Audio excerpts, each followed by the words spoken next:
Good morning. The U.S. administration appears to believe that imposing illegal draconian sanctions on Iran will bring about such pain to our nation that it will force us to submit to its will, no matter how absurd, unlawful, or fundamentally flawed its demands are. We have weathered difficult times in the face of 40 years of American hostility, relying solely on our own resources. And today, we and our partners across the globe will ensure that our people are least affected by this indiscriminate assault in the economic warfare that directly targets the Iranian people, notwithstanding hypocritical claims by the Trump administration to the contrary.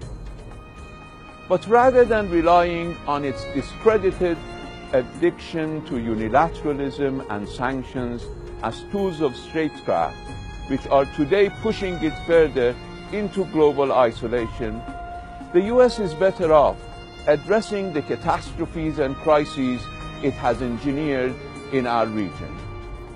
Where to begin? In 1953, or in Afghanistan, where the U.S. created Al-Qaeda to fight the Soviets, or Iraq, where it supported Saddam Hussein, including his use of chemical weapons against Iraq, or the later invasion of Iraq to supposedly rid Saddam of those very weapons of mass destruction?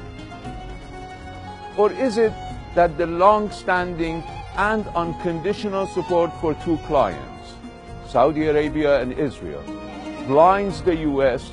to their appalling atrocities that have resulted in global indignation and engendered insecurity to us all, the U.S. itself included? Taking a long, hard look at its own wrong choices and changing in its approach from a failed one it has stubbornly followed for decades, instead of prescribing behavioral changes for Iran, will be far more effective in bringing about resolution to conflict and crises that have bedeviled the Middle East for far too long.